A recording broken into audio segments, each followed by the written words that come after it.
Hello viewers, this is BB Kulkarni from JNB Dharashiv. Today I'll take up a competency based question on the topic coordinate geometry. The theme of this competency based question is carpooling. Good morning children. Today we will take up a competency based question on the topic coordinate geometry. Here the question says carpooling is the sharing of car journeys so that more than one person travels in a car and prevents the need for others to have to drive to a location themselves. Car pooling का मतलब क्या होता है?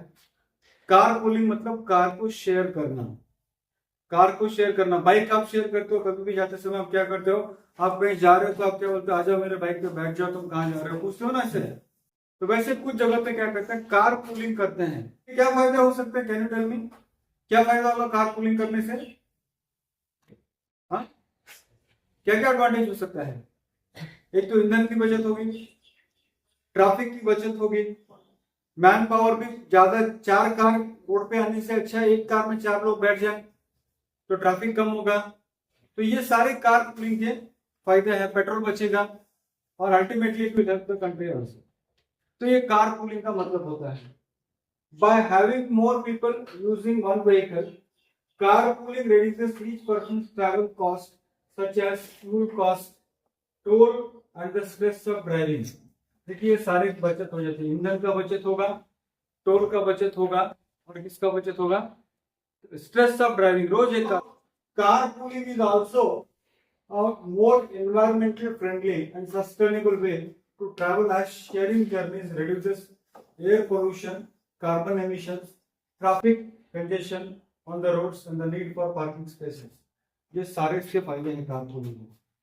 यानी traffic jam नहीं होगा, journey का क्या मतलब उसको पोल्यूशन कम होगा, एमिशन कम होगा तो पोल्यूशन कम होगा, राइट. कम कारें दौड़ेंगी तो एमिशन कम होगा, एमिशन कम होगा तो पोल्यूशन कम होगा, पार्किंग स्पेसेस कम पड़ेगा लगेगा. तो ये सारे कार पूलिंग के फायदे हैं. अब क्वेश्चन आपके दिमाग में आता होगा, सर कार पूलिंग का और मैथ्स का क्या संबंध है? What is the relation between car pooling and mathematics?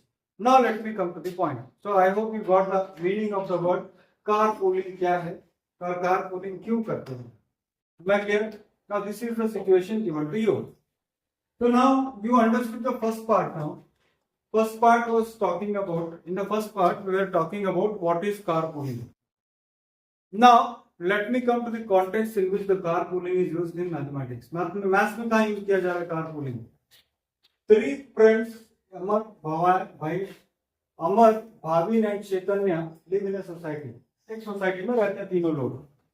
Okay, represented by the options A, Amar, B Bhavin और सी जो है वो चैतन्य का कोऑर्डिनेट्स उन्होंने दिया. एक सोसाइटी के अंदर वो लोग रहते हैं 3 दोस्त लोग. ओके, तो एक जगह पे वो रहते हैं बिल्डिंग में जहां पर उनका पॉइंट 0 है. यहाँ पर वो लोग काम करते हैं. अमर यहाँ पर रहता है, भाविन यहाँ पर रहता है और चैतन्य यहाँ पर रहता है और सारे मिलके काम करते हैं यहाँ पर ऑफिस में. इस ऑफिस में वो लोग काम करते हैं. अरे ये बेटो पॉइंट समझा रहा आपको? इस ऑफिस में वो लोग काम करते हैं. Since they all go to the same building every day, they decided to do carpooling to save money on petrol. Based on the above information, answer the following question. So what is the question now? 3 friends, Amar, Bhavin and Chaitanya, वो एक ही society में रहते हैं और एक ही जगह पे उनका ऑफिस है. और पैसे बचाने के लिए, ईंधन बचाने के लिए, पर्यावरण बचाने के लिए, स्ट्रेस बचाने के लिए, ट्रैफिक को कम करने के लिए, पार्किंग स्पेस को कम करने के लिए तीनों ने डिसाइड किया कि we will go for what? Carpooling. Now this is the situation. Based upon this situation आपको क्वेश्चन क्या पूछा है? Let me come to the point. Now question क्या है? That is very important. Question क्या है तो what is that is very important. What is the distance between B and C? क्या करोगे आप? What do you think you will use? क्या use करेंगे आप यहाँ पर? B का कोऑर्डिनेट्स कितना बच्चों? 6 और ये है और C का कोऑर्डिनेट्स कितना है? 2 और 6 है. तो डिस्टेंस बिटवीन B और C अगर आपको चाहिए तो क्या करोगे? कौन सा फॉर्मूला यूज करोगे आप? Distance formula. सर फॉर्मूला लिखना है क्या? यस, फॉर्मूला आपको लिखना पड़ेगा क्योंकि आपका ये सब्जेक्टिव क्वेश्चन है, ऑब्जेक्टिव नहीं है। और डिस्टेंस फॉर्मूला आप जानते हो कि under root x2 minus x1 whole square plus y2 minus y1 whole square. तो ये बच्चों this is x1 y1, this is x1 y1, this is for x2 y2। तो ये BC अगर आपको चाहिए तो 2 माइनस 6 का होल स्क्वायर, 2 माइनस 6 का whole square plus y2 minus y1, इन्हें क्या होगा बच्चों, ये 6 माइनस 2 का होल स्क्वायर। तो ये होगा बच्चों माइनस 2 माइनस 6 होगा माइनस 4 का होल स्क्वायर और 6 माइनस 2 होगा बच्चों 4 का होल स्क्वायर। तो अल्टीमेटली ये होगा 16 प्लस 16, सही है ना, 16 प्लस 16 यानी 16 इंटू 2। 16 कितनी बार होगा, 16 इंटू 2, या तो फिर आप चाहे तो ऐसे लिख सकते हो कि 16 प्लस 16 कितना होता है, रूट 32, और रूट 32 को हम लिख सकते हैं 16 into 2। So what will be the distance here? 4 root 2 units। क्या होगा, 4 root 2 units उसका डिस्टेंस होगा। किसके बीच में, B और C के बीच का दूरी 4 root 2 units होगा। तो ये first part of the question है और इसका ये सब plan to beat a club situated at a midpoint of the line joining the points B and C. Find the coordinates of this point. तो भाविन और चैतन्य इन दोनों ने कहा कि हम दोनों एक क्लब हाउस में मिलेंगे जो दोनों के बीच में है। तो आपको बताना है कि वो क्लब हाउस का लोकेशन क्या होगा। कौन सा फॉर्मूला आप यूज करोगे, मिड पॉइंट फॉर्मूला। तो क्वेश्चन वही है, सिर्फ थोड़ा पूछने का अंदाज अलग है। तो what is this mid point of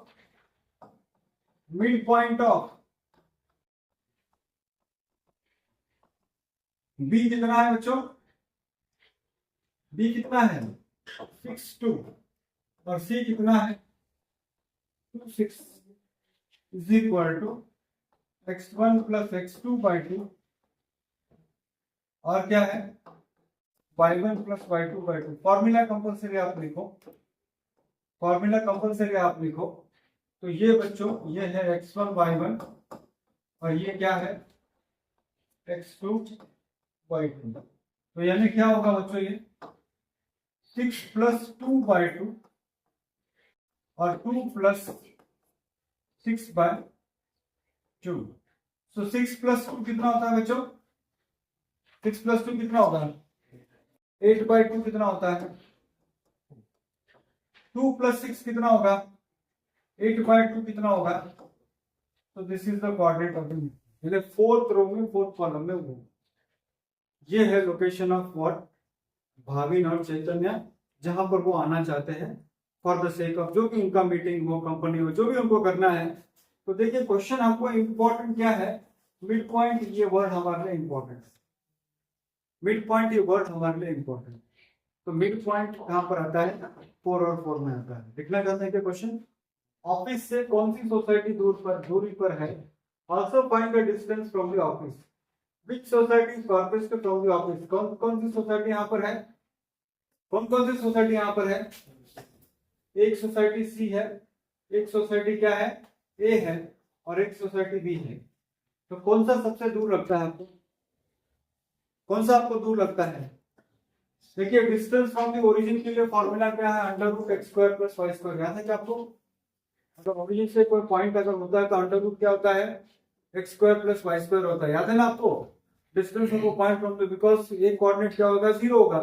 तो अगर मान लीजिए मैंने ओसी फाइंड आउट करने की कोशिश की तो ओसी होगा under root X square plus Y square, यानी क्या होगा बच्चों 2 स्क्वायर प्लस 6 स्क्वायर। 2 स्क्वायर कितना होता है, 2 स्क्वायर कितना होता है 4 प्लस 36, यानी कितना होगा बच्चों ये रूट 40। ओए चाहिए तो क्या करूंगा मैं, under root X square plus Y square, यानी 4 स्क्वायर प्लस 5 स्क्वायर। बच्चों 4 स्क्वायर कितना होता है 16 प्लस 25 कितना होगा 41, स्क्वायर रूट ऑफ 41, राइट। और ओबी कितना होगा, ओबी कितना होगा 6 स्क्वायर कितना होता है, 6 स्क्वायर कितना होगा 36 प्लस कितना होगा कितना होगा √40, यानी what is this, this is √41, ये कितना है √40, तो कौन सा बड़ा होगा √41 बड़ा होगा। तो कौन सा बड़ा होगा, इसका मतलब society B is farthest from office. तो कौन सा फारफेस्ट है, find the distance from the office, distance from the office is how much √41, और विच सोसाइटी इज फारफेस्ट, कौन सा सोसाइटी फारफेस्ट है आपका, सोसाइटी ए इज फारफेस्ट। तो फारफेस्ट सोसाइटी ए होगा, दो का डिस्टेंस आता है √40, तीसरे का डिस्टेंस आता है √41, यानी √41 इज ग्रेटर देन √40, तो फारफेस्ट जो होगा वो होगा आपका A1। और ध्यान देना कि distance of a point from the origin is not √x² plus what y², ये इंपॉर्टेंट है, √x² plus y², this is very very very. Next question है, out of B and C which society is near to A, also find the distance। B और C से कौन सी society नजदीक है, A से, A से C नजदीक है या A से B नजदीक है, आपको क्या लगता है कौन सा नजदीक लगता है आपको, A से C नजदीक लगता है। तो आप क्या बोल सकते हो, बाय कॉमन सेंस तो बता रहे हैं कि कौन सा ये नजदीक है, तो आप क्या बोल सकते हो, which society is nearer to A, C is nearer to A, answer क्या होगा, C is nearer to A। ये तो first part of the question हो गया, पर यहाँ क्वेश्चन क्या पूछा है, फाइंड द डिस्टेंसेस। तो डिस्टेंसेस पूछा है तो क्या करोगे आप, डिस्टेंसेस पूछा है तो क्या करोगे आप, डिस्टेंस फार्मूला यूज करना है। तो डिस्टेंस फार्मूला के आप यूज क्या कर सकते हो, A is 4 5 और C is how much 2 6। तो AC अगर आपको चाहिए तो फॉर्मूला क्या होगा, x2 माइनस x1, डायरेक्टली करना सीखिए थोड़ा, x2 माइनस, बार बार फॉर्मूला लिखने से आपको मार्क्स नहीं मिलेंगे, एक बार लिखोगे तो मार्क्स मिलेगा। x2 माइनस x1 यानी क्या 2 माइनस 4 का स्क्वायर, और y2 माइनस y1 यानी क्या 6 माइनस 5 का स्क्वायर, 2 क्या सॉरी 6 माइनस 5 का स्क्वायर। तो ये 2 माइनस 4 कितना होता है, और 6 माइनस 5 क्या होगा, तो दिस इज अप्रोक्सीमेटली -2 का स्क्वायर होता है 4 का स्क्वायर होता है 1, तो 4 प्लस 1 कितना होगा बच्चों, √5 यूनिट्स, राइट। नेक्स्ट होगा AB का डिस्टेंस आपको चाहिए, A का डिस्टेंस कितना है यहाँ पर 4 5, B का डिस्टेंस कितना है 6 2, तो कितना होगा, AB अगर आपको चाहिए तो x2 माइनस x1 यानी 6 माइनस 4 का whole square, y2 minus y1 यानी क्या 2 माइनस 5 का होल स्क्वायर, और this is equal to how much, 6 minus 4 का होल स्क्वायर होता है 2 स्क्वायर, और 2 माइनस 5 का होल स्क्वायर होता है -3 का स्क्वायर। तो 2 का स्क्वायर होगा 4 प्लस 9, कितना होगा 2 का स्क्वायर 4 और -3 का स्क्वायर 9, तो कितना होगा बच्चों 13। ये 2 मार्क के लिए आपको पूछना है, ओके। तो देखिए हमने शुरुआत किया कार पूलिंग से, हमने शुरुआत किया कार पूलिंग से और आके कहाँ रुक गए, डिस्टेंस सेक्शन फॉर्मूला। तो ये है कॉम्पिटेंसी बेस्ड क्वेश्चन, एक क्वेश्चन प्री बोर्ड में, आपके हाफ ईयरली एग्जाम में, आपके एनुअल एग्जाम में गारंटी।